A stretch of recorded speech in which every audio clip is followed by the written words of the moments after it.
嚟緊5月咧就應該都有個抽獎行動啦，我會攞3塊出嚟抽咁多嘅。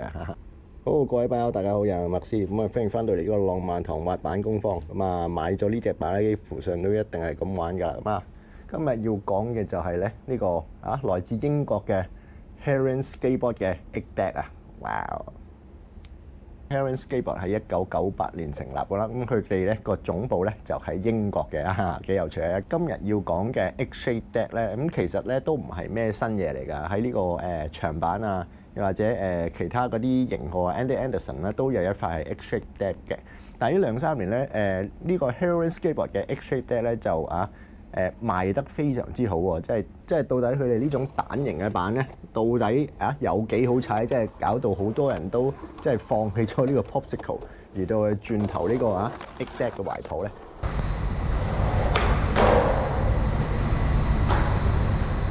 就係你會見到佢嗰個頭咧就收得好尖下嘅，而中間個身嗰度咧唔係一條直線過，係有啲曲起咗嘅。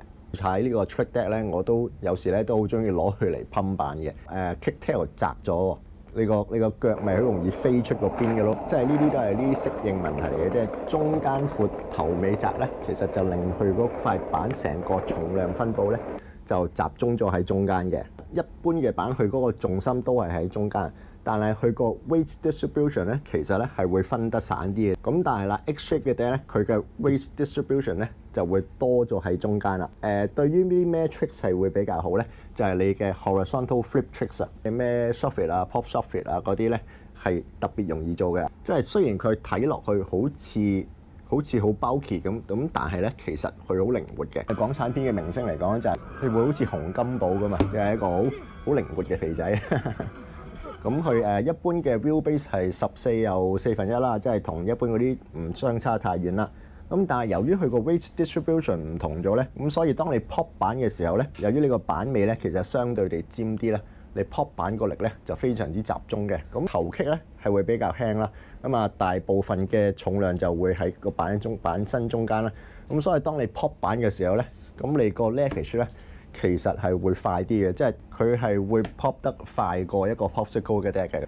Heron Skateboard 佢有佢一個比較獨門嘅技術啦 ，Razor Edge Technology 啊，佢個 concave 咧係會相對地比較高啲嘅，即係你個力點離開嗰個支點越遠嘅話咧，你 leverage 到嘅重量咧係越多嘅。講翻人話啦，就係當你轉彎壓板嘅時候咧，壓到嘅幅度咧係會大啲嘅。有呢個技術嘅話咧，亦都係比一般嘅板咧係靈活啲嘅啊。咁同埋都係時勢造英雄啦。咁啊2-3年前即係發生咩事啊？就係呢個武漢肺炎啦、Covid 啦、lockdown 啦，唔可以去得太遠啦，咪踩板咯。咁呢塊板最受咩人歡迎咧？就係即係好似我呢啲咁嘅中年踩板人啊。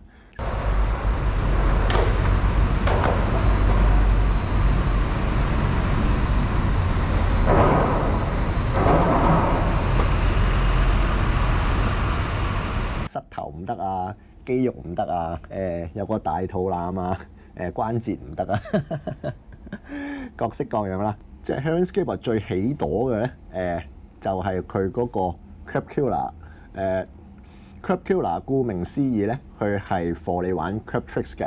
咁佢嗰個板身比較闊啦，比較重啦，衝上個膊嗰度咧，你係需要比較多嘅 momentum 啊嘛。咁所以當你塊板大啊、闊身啊、重啲嘅時候咧，其實咧係有個 advantage 喺度嘅。咁同埋啦，你塊板闊身嘅話，你個 leg room 就多啲啦。即係雖則我踩8.5咧，咁但係咧，即係如果有啲10寸又做到 tricks 嘅板俾我咧，其實就非常之好嘅。咁咧呢個 Heron Skateboard 嘅 Egg-shaped Deck 咧就滿足晒我哋呢啲比較大份男士嘅要求啦。咁你想唔紅都唔得啦。Heron Skateboard 喺呢3年裏邊咧都出咗好多隻Egg-shaped Deck 同埋各種嘅大板嘅。咁就不得不講，即係我手上呢塊啦Exceler Free 啦，咁啊14寸半。如果係啲小朋友版嘅話，就等於2塊咁闊嘅。但係佢嘅長度都唔係好長嘅啫，32點幾嘅。咁佢嗰個 wheelbase 咧都係14又1/4啦。我自己踩過啦，其實咧佢係好靈活嘅，即係非常之咁靈活。當然啦，你踩嘅時候會有少少 adapt 啦，咁啊因為佢板身比較闊啦，咁啊你 push 嘅時候咧，即係你隻腳要伸出少少啦。如果唔係咧，你就會車到自己隻腳啦。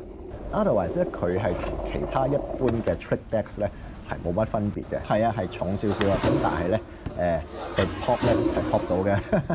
連我呢啲咁渣嘅人咧都 pop 得起嘅話咧，即係其他人絕對就冇問題啊！即係咁闊嘅 deck，你點做 flip tricks 啊嘛？你睇翻 E-Tanksky 咧同埋Lennon Paxton 啦，即係佢哋兩個咧都介紹咗好多呢個 X-Shape deck 嘅咩 kick flip 啊、tray flip 啊都冇問題嘅。你打翻 Heroin X deck 啊，你都會見到好多唔同嘅介紹，唔同人嘅讚美啊。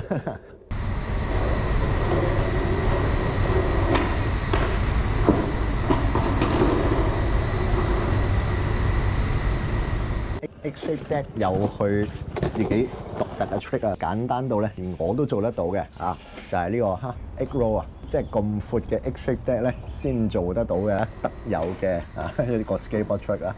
Heroin 嘅 egg deck 有咩唔好處咧？因為我就覺得即係你喺配 truck 嘅時候咧就會有少少困難咧。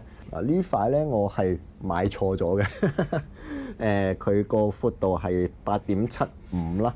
佢嘅配嘅 truck 咧應該係8.25嘅，細咗嘅。哎呀，9又1/4啊，我先至配得翻我自己8.5嗰個 truck 嘅，係冇 truck 係可以完全咁配到佢啊！即係我哋買得到嘅咧，都係只係呢個11寸嘅。即係如果你唔介意稱住會重少少嘅話，其實咧佢係踩得非常之舒服啊！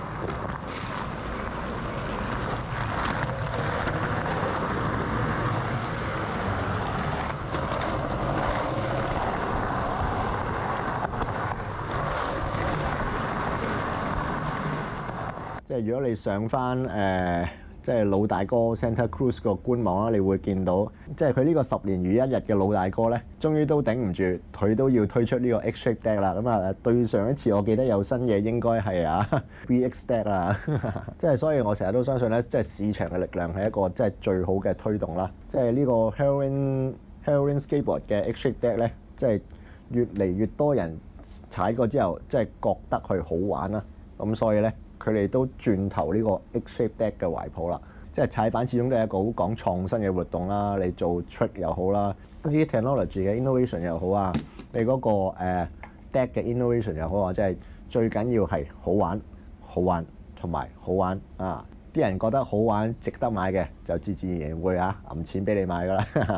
好啦，今次嘅介紹就係咁多。咁呢塊8.75咧，我就會攞出嚟抽版嘅。咁嚟緊5月咧，就應該都有個抽獎行動啦。我會攞3塊出嚟抽咁多嘅。好，我係麥斯，歡迎翻到嚟呢個浪漫童話辦公坊。咁下次再有啲咩有趣嘅題目咧，我又會攞上嚟俾同大家講啊。好，復活節快樂，拜拜。